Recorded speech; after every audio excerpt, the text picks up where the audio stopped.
MP सरकार में उच्च शिक्षा इंदर सिंह परमार ने एनडीटीवी से खास बातचीत की है, जिसमें इंदर सिंह परमार ने बताया कि कौशल और तकनीकी शिक्षा में जितने भी काम हो रहे हैं वो नई राष्ट्रीय शिक्षा नीति के तहत हो रहे हैं। गरीब बच्चे भी अच्छे संस्थानों और अच्छे संसाधनों के साथ पढ़ाई कर सके, इसके लिए पीएम श्री महाविद्यालय बनाए गए हैं। शिक्षा में जो अमूलचूल परिवर्तन हो रहा है बेसिकली राष्ट्रीय शिक्षा नीति के संदर्भ को लेकर के हो रहा है और इसलिए रोजगार उन्मुखी शिक्षा टेक्निकल एजुकेशन में भी और हायर एजुकेशन में भी हम सब दूर रोजगार से जोड़ करके शिक्षा के पाठ्यक्रम तैयार किए गए हैं और आगे जाकर के इंडस्ट्री के साथ में हमारे टेक्निकल विभाग के लोग मिलकर के और जैसी मांग आज है उस प्रकार के कोर्स के भी डिजाइन कर रहे हैं ताकि भविष्य में हमारे यहाँ के विद्यार्थियों का ज़्यादा से ज़्यादा प्लेसमेंट हो सके। जो महाविद्यालय आज ऑलरेडी काम कर रहे हैं उनको पीएम श्री महाविद्यालयों में कन्वर्ट किया गया है, बहुत सारी व्यवस्थाओं की बात करें तो प्रधानमंत्री का क्या गोल है? देखिए,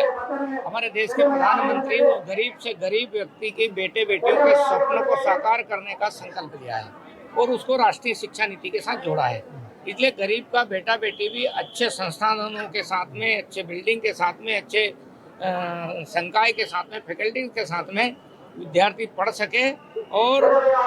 शिक्षा सब निःशुल्क हो, सबके लिए हो, इस प्रकार के भाव के साथ स्कूली शिक्षा में बदलाव किया। इसके पहले जो सीएम राइज स्कूल प्रारंभ किए थे वो शांतिपनी में बदले।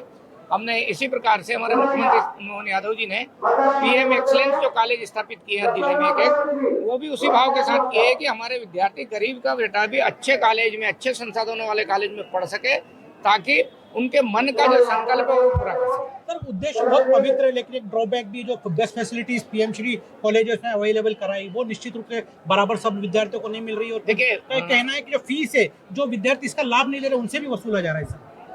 नहीं, केवल बस की व्यवस्था के बारे में थोड़ा सा वो है, वो भी 1 रुपया है, बहुत ज़्यादा बस का नहीं है, उतने में पूरा खर्चे चल नहीं सकता है। लेकिन मुख्य उद्देश्य ये है कि उसका एकेडमिक वातावरण बदलना चाहिए और इसलिए हमने